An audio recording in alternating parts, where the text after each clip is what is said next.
Real talk with Labzy, we speaking the truth. From the streets to the booth, giving voice to the groove. No holding back, every combo's the proof. It's the realest in the game, now we raising the roof. Real talk with Labzy, Labzy, Labzy. Real talk with Labzy, Labzy, Labzy. Real talk with Labzy, Labzy, Labzy. Real talk with Labzy.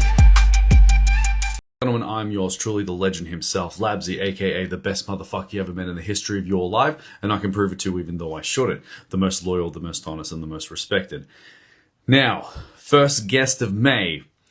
I have my first guest, and one of the hardest lyricists in the local scene, to be honest with you. One of the hardest local lyricists in the scene. Man, I've seen him in rap battles, and he just kills it every time. And we've had conversations previously as well, obviously local events, and man, we bounce off each other like crazy. So we're gonna get him on right now. We're just gonna talk about him. So, ladies and gentlemen, may I present to you the local artist in the scene, Grizzly. What up, Bastard. Hey, how's it How going, are you, man? big boy? Good. Yourself? I'm good, brother. I'm blessed, man. Thank you so much for taking the time to join me, man. Thank you for having me, and cheers for the intro. It was very nice. Thank you. It's up But there with hey, it. and these are all honest words, my guy. Like, as I was saying, like, because I don't remember the first time I saw you perform, but I know that when that mic is in your hand, bro, it just feels like that stage is yours. You know what I'm saying? Like, it's just yours. And so that's why, like, I wanted you to be on the show, because I even think the people wanted to understand, where does this come from? So you're gonna have to take this back for me. And how did music come to you, or how did the love for music come to you in the beginning? Sweet, man. So when I was growing up, I'd say I was always around music, mostly through either my dad or my grandpa. Anytime I was in the car, there was always something playing. My grandpa was always playing like James Brown and Muddy Waters, Frank Zappa. And then my dad was always playing like Led Zeppelin, lots of Frank Zappa as well, actually, more rock sort of stuff. So I think some of my earliest memories of always riding in the passenger seat of their car and stuff, there was always music playing. So yeah, from very early on. But the main thing that would have done it is around 2001 for Christmas, I got the first Gorillaz CD. So it was the first CD I ever got. Yeah, their self-titled one. And I think looking back on it now with the cartoons, the animation, all the hip hop that's sort of thrown in there on that album as well, that really set me up for just the future, basically. Because yeah, since then I've just been into my rap music and little bits of other things which they mix in as well. But also like the animation side of things, I always try and put that into my music as well. So yeah, that first Gorillaz album really set everything in motion. Yeah, nice. So would you say that that was the inspiration and kind of the beginning of the start of your journey of being a rapper yourself? Yeah, And that was the definitely. inspiration? Because Yeah? that Clint Eastwood song was the first like rap song I really remember hearing and getting into. And then yeah, that also started like the collector side of things because that was my first CD. Now I've got like probably 3,000 CDs or something, so it started a pretty expensive habit.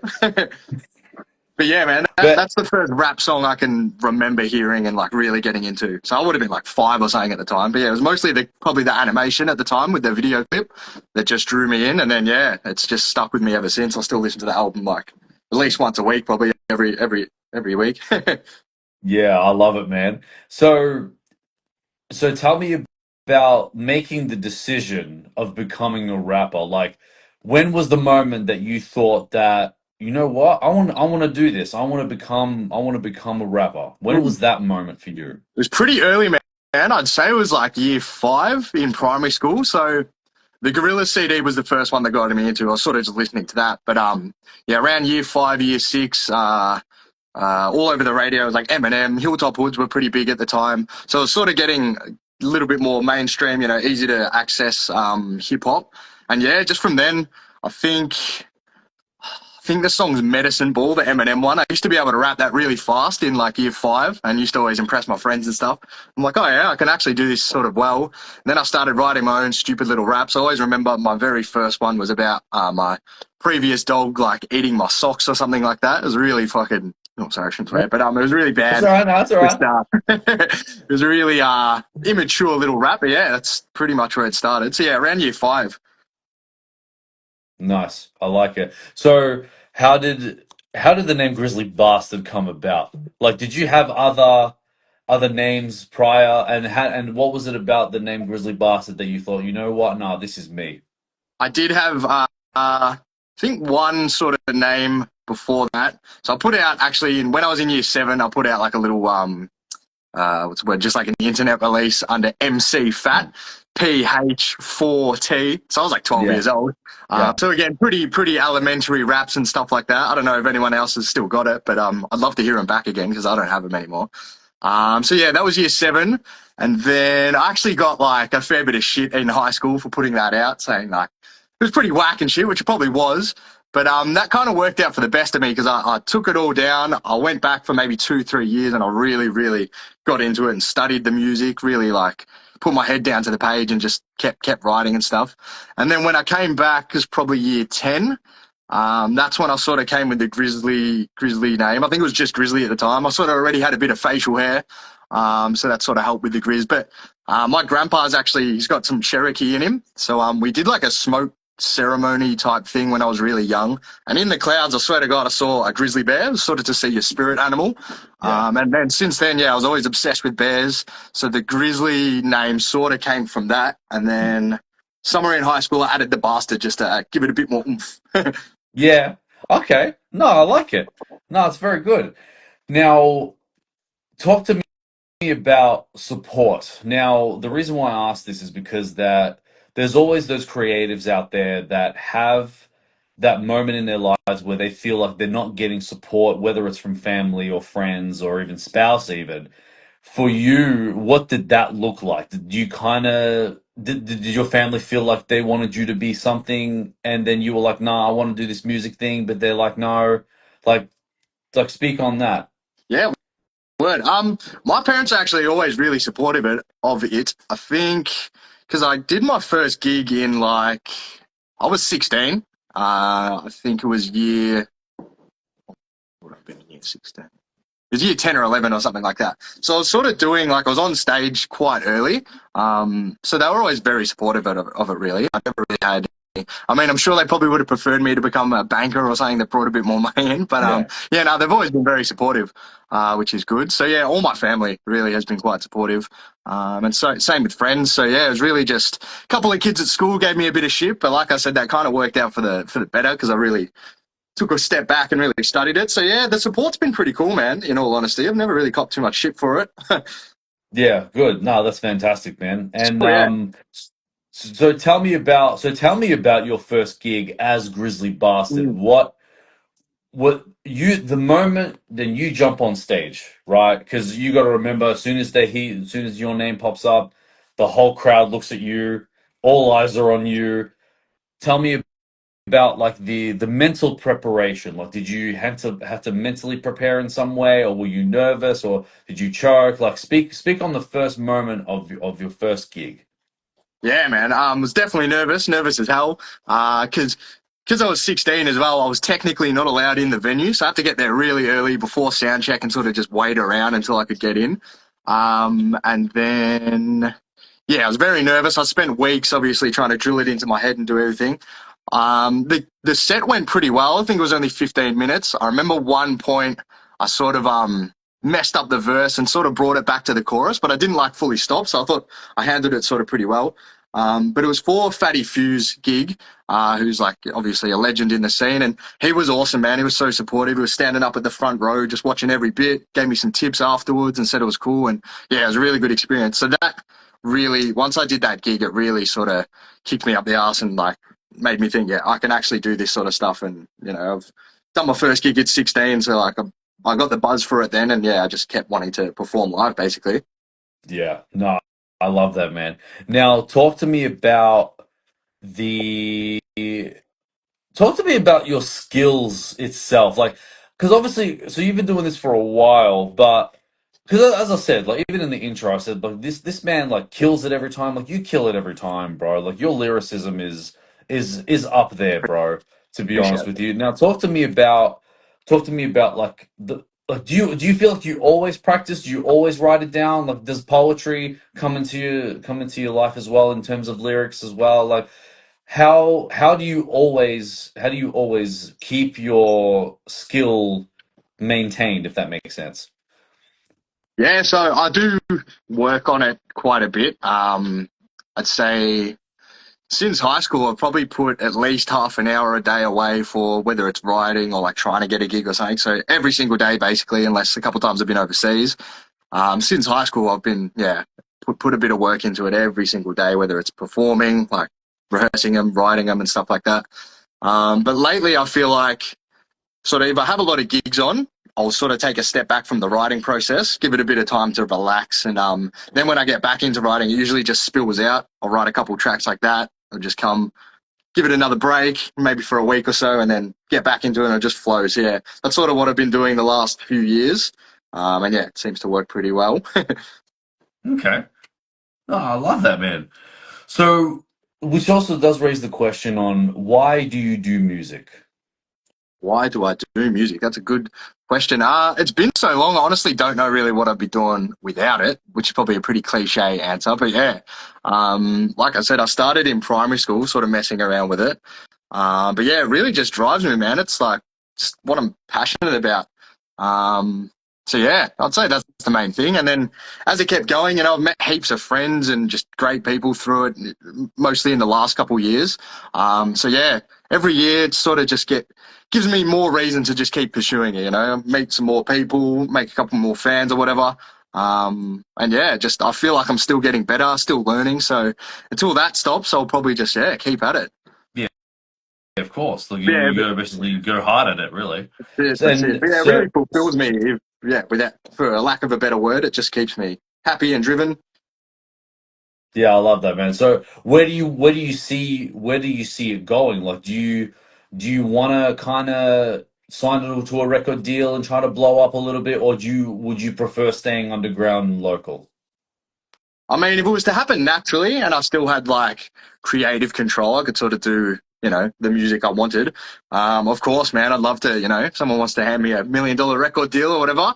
But I'd say the main goal is I'd love to go over to the US or the UK or something like that, do a little bit of international touring, even just tour the whole of this country, and just meet some like OGs. I've met a couple OGs when they've come over here and I've done the support acts, but if I was to get to the US or something and be able to, hand a CD to, I don't know, Cool G Rap or something like that, that's like a huge goal for me. Yeah, of course. Now, when it comes to the music itself, which song or songs do you feel that you relate to on a deeper level? In terms of my own music or other people's? No, for yours. Yeah. There's definitely some of the deeper songs are probably done in regards to like I've had a couple friends who passed away in 2020 at like a pretty young age. So they probably hit the closest to home, and they were the hardest to write as well as like hardest to sort of get out as well. But yeah, I feel like they're probably closest to my heart in terms of an emotional sort of connection and stuff like that. So one of them's called "I Got a Story." One of them's called "Dedications." But yeah, they definitely hit closest to home and probably closest to my heart. They're probably the most deep songs I've sort of written myself. Yeah. What And about then like outside songs, like from other artists? from other people, as in people I'm listening to. Yeah. Oh no. Oh no. Oh no. Those are freezing. Message driven into it is what I Hmm. tend to gravitate towards to stuff that speaking on world issues or like just human beings as a whole, not sort of individuals and stuff like that. That tends to drive me as well. Okay. Oh, well, there you go. No, no, I like that. I like that, man. And so, which when it comes to, because I'm very big on mental health, right? Mm. How does Grizzly Bastard center himself from all the noise of the world? That is a good question. I'd say little camping trips definitely help. I love to just get out in the bush and just be away from everything for a bit. Just me and my friends or whatever like that. Music as well. I'd say I'm always just something that's playing in the background. If I'm sort of stressed out or something, I like to listen to a lot of instrumental music. There's no words. You can just sort of vibe out to it, and just relax and clear your mind. So yeah, I'd say that, and then just exercise, running and stuff like that definitely clears the head, or just writing raps itself and stuff like that. Yeah, working on music tends to calm me down or get shit out and stuff like that. So yeah, Okay. No, really I quite love music it, bro. related. Okay. No, that's awesome, bro. Because I've always felt like the everyone needs a break Mm, from everything. You yeah, know what I'm saying? Like everyone needs a break just to sort of center themselves, obviously, just to reflect on things. And what's interesting is that, you can even get inspiration from having a break. yeah, man. You know what I'm saying? Like you can, yeah. Has that ever happened to you as well? Where you thought to yourself, you want to take a step back from music a little bit, but then while you're on your break, inspiration just coming left, right, and center. And then when Yeah, as soon as we're back into, the music, bang, bang, bang, bang, bang. Has that ever happened to you? absolutely, man. I'd say, yeah, whenever I do a little trip, out of town or go overseas, that's really inspiring because obviously you pick up stuff from all over. And yeah, it gives you a chance to have a bit of a break from just the actual, writing process and stuff like that. So, like I said, when I usually have those breaks and then get back into it, tracks just spill out usually. I'll probably do like a couple in a night that I'm quite happy with. So yeah, that's definitely just taking a step back and watching other people do it as well. It doesn't have to not always focus on your music. There's so many other people making good music in the local scene. So just focusing on what they're doing as well, and yeah, I guess spreading that love and putting it back out there. Mm. Okay. Yeah, sick. Um, I don't know. I don't know. One now that's jumped out of my head. I hate it when this happens. Um, okay. No, no. What do you think is the best thing about being an artist or a creator? It's a good question. Um, Probably just yeah. I mean, again, it sounds kind of cliche, but just the feeling you get from it. Mm. It really drives me. It's probably, yeah, it's my main passion. It's what really keeps me happy. So I guess just the fulfillment would probably be the best word for it, that I get from it. And again, just meeting so many friends. Like I've made really good friends in the last couple of years, just from it. So yeah, it's opened my world to meeting new people. But yeah, man, just the fulfillment I'd say I get from it. Yeah, yeah, I like that. Now, when it comes to writing music or making music, have you ever had that moment where you feel like you want to keep changing the lyrics because something's not right? And say if you got like a set of lyrics and then you keep changing it because you feel like something's not right, and then you keep changing it, and then eventually nothing's getting released. Has that ever happened to you? Do you feel like there are some songs where you don't like, but everyone likes it? Has that ever happened to you? Yeah, absolutely. So usually most of the songs I put out, they're the ones that I'll write in like a night and it'll just spill out. Generally, if I have to go back and I keep changing things, I never end up feeling quite happy with it. So those ones generally don't see the light of day. The ones that I go and put, which sounds weird, the ones that I put the most time into, I'm usually not happy with. I think it's because the ones that just come out, they sort of just flow and they work in my brain as they're coming out. So they feel more natural. But definitely listening back to some of my older stuff, where I'm happy with a lot of the verses, a lot of the choruses, they hit my ear and I'm like, oh, I really wish I hadn't done that chorus, or it's just a bit cringe to me. I don't know if other people hear that, but yeah, there's a couple choruses I definitely go back and change. But Mm. generally with the verses, man, I'm pretty happy with my output. Okay. All right. Do you feel like there's a song of yours that you feel like it's 100% perfect, like Chef's Kiss, from lyrics to beats to bars? Like, do you feel like any of you? Is there a sorry, excuse me? Is there a song that's like that that you feel that is perfect? Um, trying to think. Yeah, there's a couple on probably the last two projects I did. Definitely like Hmm. the happiest I've been with how a project sounds in the end. Sort of getting my still learning in the booth a lot. I tend to like consider myself a very live MC. I feel more comfortable on the stage than I do in the booth recording with sort of one person there. It's a bit more intimate and yeah, it's a bit more yeah, it's just different. But I would say trying to think of the name. It's called Laughter and Pain, Heart in the Brain. Very happy Hmm. with that. I think recording wise, it's probably the best like delivery I've done and felt the most sort of comfortable in the booth with. Um, and yeah, just sonically, it came out sounding very good, thanks to Checkmate. So yeah, probably that one. And then on the most recent album, Leviathan, the title track Leviathan, as well as I Got a Story, which was the song about my friend I was saying. Those two, yeah, sonically, I'm very happy with, as well as yeah, the lyrics and the content as well. So I'd say those three maybe. But for a lot of the other ones, it was quite DIY for the process. We were recording in my mate's attic, sort of mixing him out. So I wouldn't say any of them are perfect. I'm still very much learning, uh, more so with the recording and the studio process. So yeah, that's still a learning curve. So I'm not sure if I could quite say any of them are perfect yet. I'm still getting there, but always put Okay. my best into it. Yeah. Yeah. No, that's good, and obviously as you should, and which I've always been curious as well is that how do you know when a beat is perfect for your lyrics?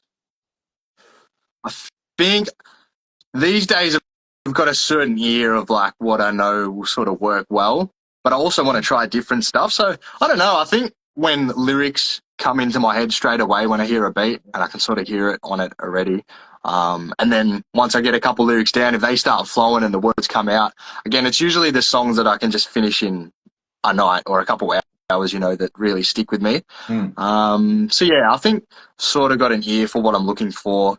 But at the same time, yeah, just whatever really inspires me. Like I like to reach out to different producers and really do like little projects here and there with a full body of work with a producer because it brings out, different beats, bring out sort of different styles and just keeps it interesting as well. Yeah. Okay. Oh, well, there you go. Because I've always been curious about how artists do it, especially when it comes to like finding perfect beats with perfect lyrics, and how does it make it Mm. work, and especially when it comes to albums as well, like how they sequence. So how many albums do you have, if you don't mind me asking? Um, about 6 or 7, I think. We put out the first one in just after high school. And Hmm. since then, I've done a project every year. So I think I'm on 6. Like, not all of them have officially been out on hard copy and stuff like that. One of them is more of a mixtape sort of thing. But yeah, 6 full bodies of work, or 7, I think, something like that. But yeah, even from when I was sort of putting the first one together in high school, I was always knew I wanted to make like a full album and, sequence it, arrange it properly and make every track sort of fit in the right place. So I was always very conscious of that. And I think that probably comes from collecting and listening to full albums most of my life. Like, not huge on singles and stuff. Obviously, if someone puts one out that I like, I'll go listen to it. But yeah, for the most part, I'm listening to an album from front to back every day. So yeah, that Okay. sort of definitely played into how I started arranging and wanting to do a full body of work. Yeah, nice. So talk to me about sequencing, because there's always, obviously, when you're doing an album and someone, obviously, your listeners, obviously listening to the album, like, how do you create the perfect sequence? How did you Mm. sequence? How do you sequence it in general? Like, tell me the process of that. I guess going into an album, sometimes like I'll know I want sort of a energized or like, yeah, a bit more up tempo maybe for an intro to start things out big. Generally go out with something quite thoughtful or again quite big. You want to start and finish with a bang, I think. And then yeah, I don't know, man. Generally, like once I've got a whole body of songs, say 5, 6, or however long the project's going to be. Once they're all completed, it's sort of best to sit down with it at the very end, and you can sort of space out, see which ones fit good together. But yeah, generally with the first, at least the intro and outro track, I'll write that knowing it's going to be an intro and outro. Then all the ones in between, I'll probably wait until, yeah, it's sort of, they're all there and I can map them out a bit more. Okay. Yeah, I like that. Um, I think because I do want to have a look at where because I've got my laptop here. Spotify. Come on, you.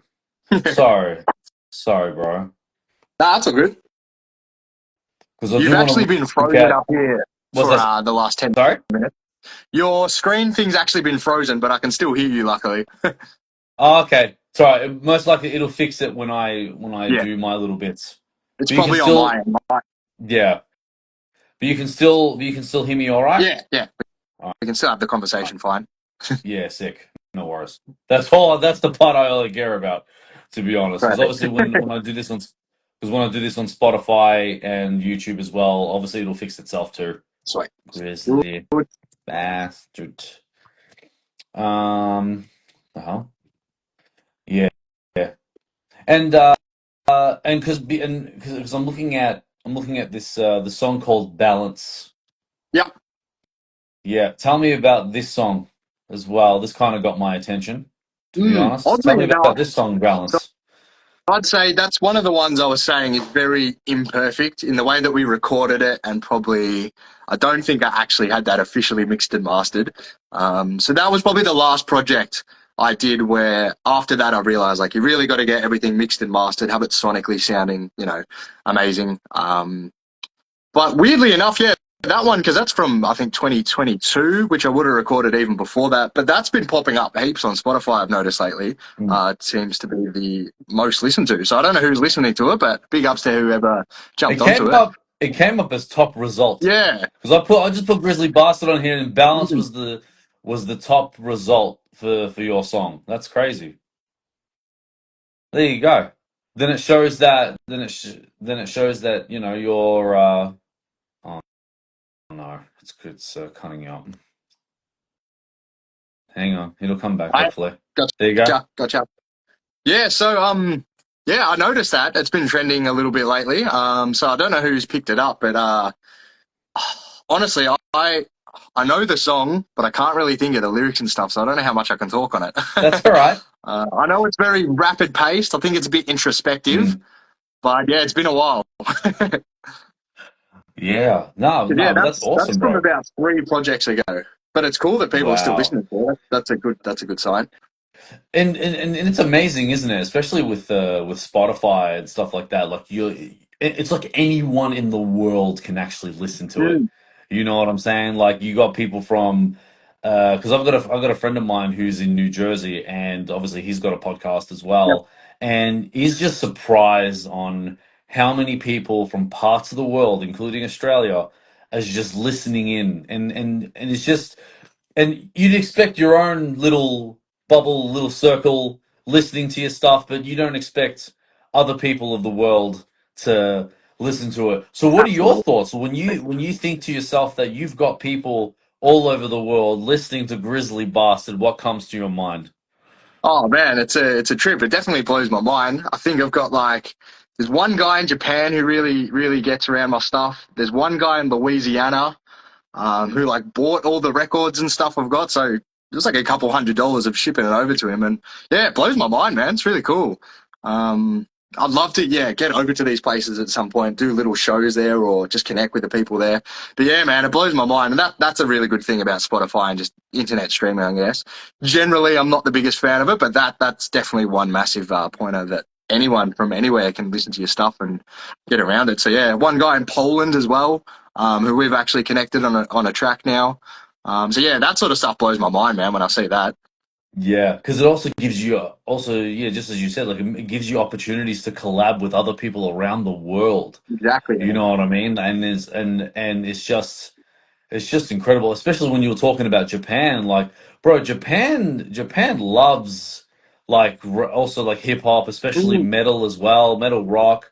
Like, apparently, you can blow up in Japan more than you can actually blow up in your own backyard, which is really crazy.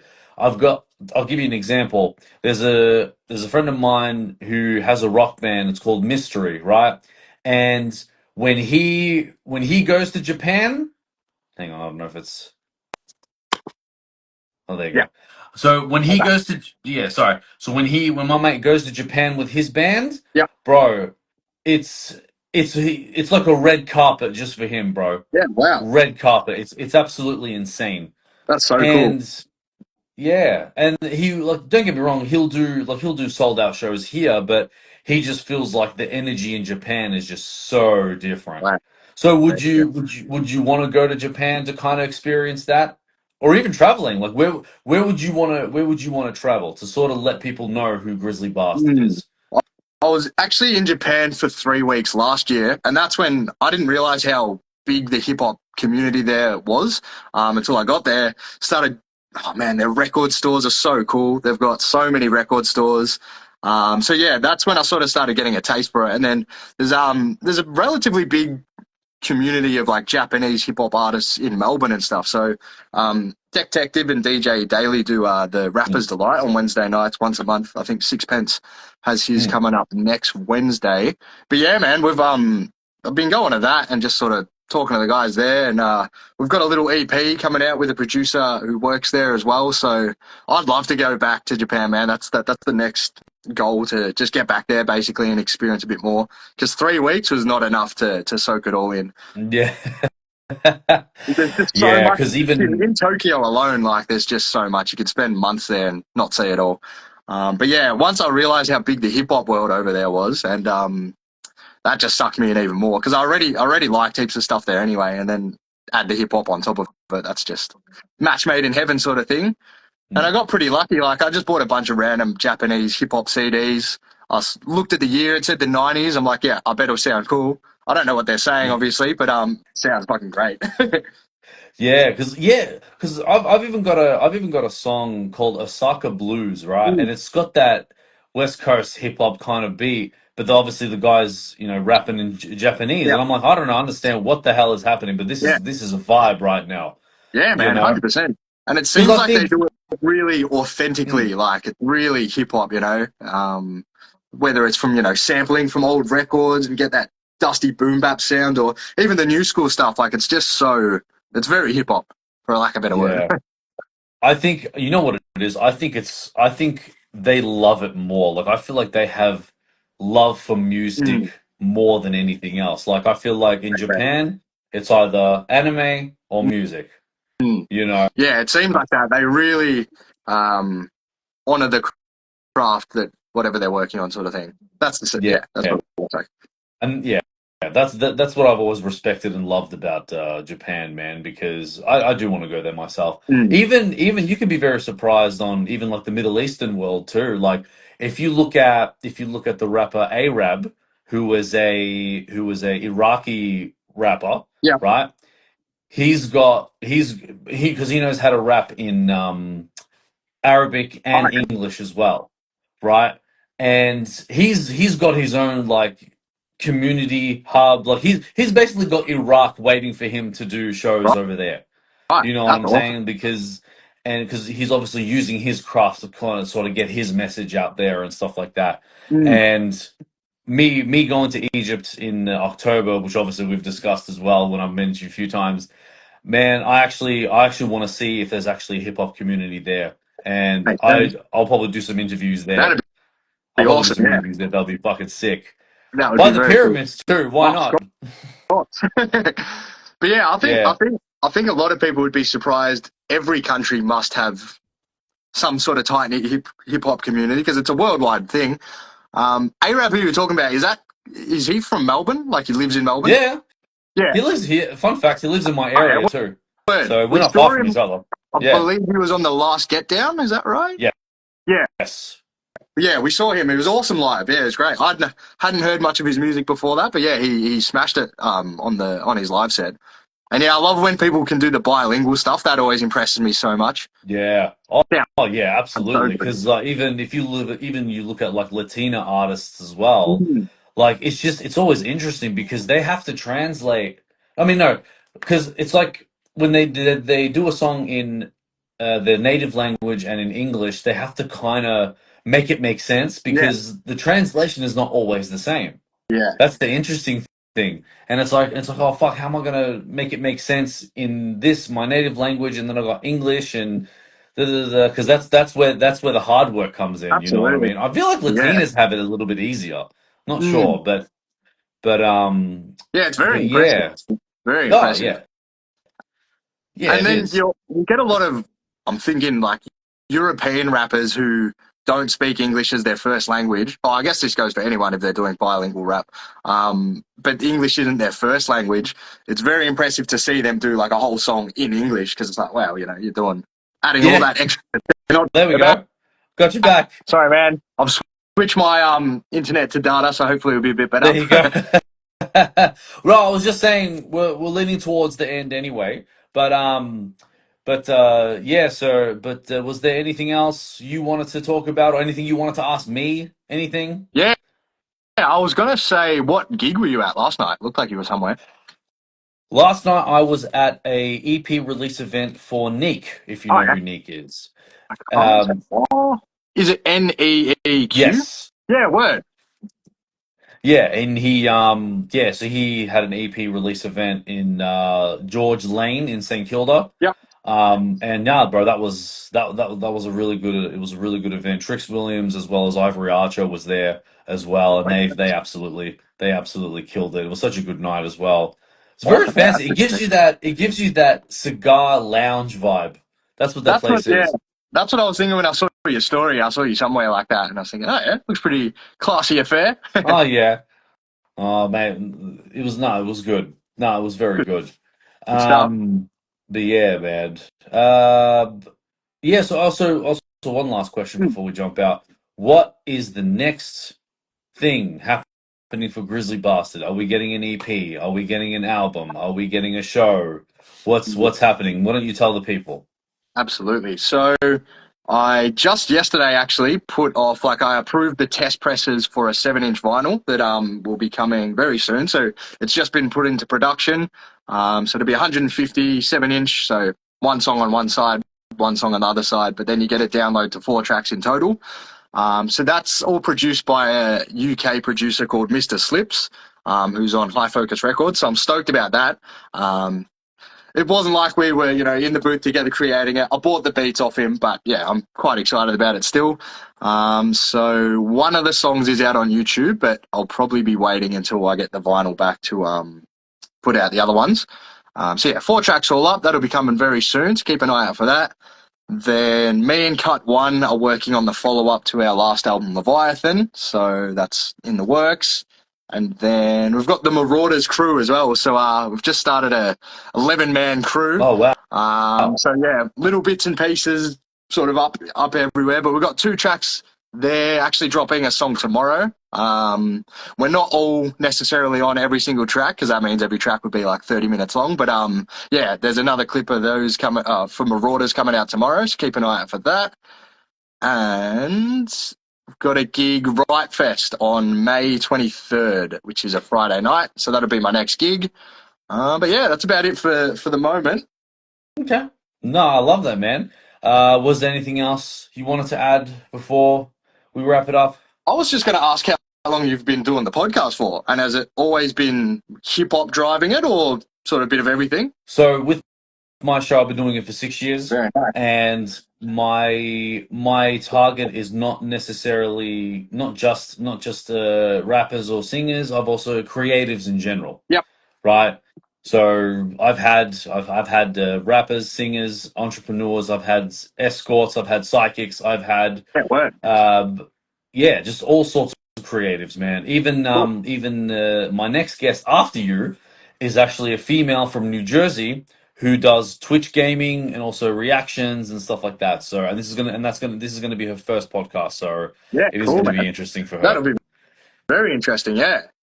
Yeah, because there's a lot of questions because I've always felt like in the female world, it just feels like they have to rely on the sex sells Mm. situation. You know, it just feels to get noticed or at least get the attention, and you know what I mean. So we are going to have that, definitely going to have that discussion about that, and what, and obviously her thoughts and those Yeah. types of things, Yeah, man. right. So that's going to be good. It's No, going to be good. that'd be interesting. And is that something new for you, like interviewing a Twitch streamer sort of thing? Yeah, well, I've had gamers Oh, and streamers before, so yeah, because I've even got friends in New Jersey, and I've developed a really good friendship from this actually, me interviewing yeah, them. that's awesome, man. So yeah, bro, it's always a great time playing Fortnite as well, you know, with the Absolutely. fam. Yeah. And Are you going to yeah, plan bro, maybe to go over to New Jersey one day and get on their podcast sort of thing and do it all in the yeah. studio? That'd Yeah, be yeah. cool. So I'm manifesting myself to Mm. obviously do a tour around Yep. because obviously the amount of years that I've built connections throughout, you know, obviously in America as well. I got to start from Cali, then I got to go to Hollywood, then I got to Arizona, then Yeah. Texas, then Minnesota, and also Minneapolis, then New Jersey and Florida as well. So yeah, Yeah. That's going to be a wicked trip. Absolutely. And it's going to be sort of very touching tiring on and what we were saying expensive. before. Yeah. Yeah.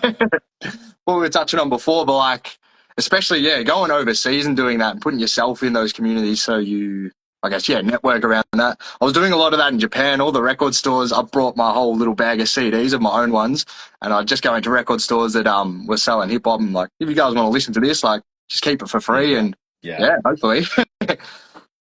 Yeah, no, I love it, man. So, but also this also a question that just came to me just now. How do you know when you start charging people for your music? Because obviously you want to give people just a free little sample. When is the right moment to actually start saying, okay, now I got to start, you know, charging people because I really want to get paid for what I Yeah. do. I guess sort of depends on the project. Usually I'll only charge for like a physical project. I've always been pretty what's the word? Anyway, like I've always wanted sort of a physical product. So at the start, when I got my first couple, it was sort of just handing them out, stuff like that, get your name out there a little bit. Now that I've done that, I did that for about 3 projects, I reckon. So 3 albums of just handing them out for free, basically. After that, I figured, yeah, it was probably actually, sorry, once I got them in stores, I realized I could probably, actually sell these a little bit and charge for them. I wouldn't say they're that expensive, but yeah, just a little bit of something. So yeah, it's probably once I got them actually in stores. So massive shouts to Union Heights, Urban World Australia. They were very early in taking on like physical copies and selling them, just buying them. So yeah, that definitely gave me sort of the sign that all right, I could probably actually put a bit of monetary on this and make a little bit of coin back from it. Yeah. But at the same time, with hip hop, man, I've done a lot of put on all the shows I've put on myself have been for like a charity to raise money. I feel like it'll get people a bit more keener on your stuff. Like, if they're putting the money into it, they get something back, and also that money is actually just going to some like a good cause somewhere. I feel like that'll get people a bit more invested in you. So yeah, I've done that for a few gigs and a couple projects. The first month it's out or something, it's like 100% of your like sales will go towards this charity. Yeah. And then maybe the next month or something like that, if people want to keep buying it, then that money will go to me.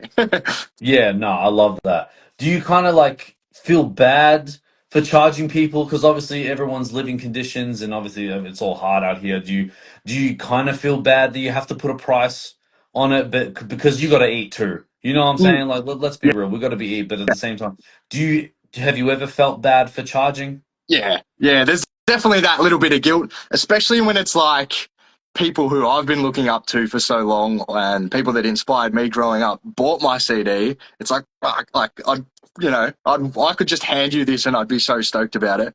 Even with Union Heights and Urban World, like they buy the CDs sort of outright. It's like, oh, like I'm so thankful that you're even putting it in your store. I feel bad that yeah, there's a monetary gain on it, but um, yeah, like you said, got to eat as well, and it's other than the rapping, I'm pretty much paying for the beats, the production, sorry, mix and mastering and stuff like that. So it's very expensive. So you got to get a little bit coming in as well. But yeah, Yeah, of I try and course. make it as fair as possible as well, because if you charge too much, no one's going to want to buy it in the first place. Yeah, that's true. Yeah, That's it's a bit true. But it's of also, I a think, it's a thin line. yeah, of course. But I think as well, I think it's I think it is also the business side of things as well. It's like, well, you know, this is giving, as much as I love doing music and I would do it for free, but you know, people got to pay for this. You know what I mean? Because yeah, you know, because this is what we do, and this is, Mm. you know, we want to turn this into a career. You know what I That's it. mean? And the more like, if you're sitting in a place of you're in sort of monetary, like you're secure, Mm. then you can put on for more people and do more for others and stuff like that. That's sort of where I want to see it going. If I'm in a position where I can help other people and stuff like that, it'd be awesome. Yeah, I love that, bro. All Absolutely. right, we'll wrap it up here, Grizzly Bastard. I want to say thank you so much for jumping on here again, having a conversation with me. Did you have fun? Absolutely, man. It's awesome chat. Thank you for having me. No worries, man. And I do want to say this because and this is obviously the bottom of my heart as well. I tell this to all the creatives, right? And I want to let you know that you are a successful person. And how do I define a successful person? Is that you're doing what you love doing, you are pushing hard at it, and you're getting results, whether it's minor or major, and you don't give up and you don't stop. That is a successful person. So you are a successful man. Absolutely, man. Wise words, very wise words, and thank you. All right, and I want to say thank you so much for the people that have joined in. This will Yep, obviously be on everybody. Spotify and YouTube as well. Grizzly Bastard, you enjoy the rest of your weekend, sir. You And too.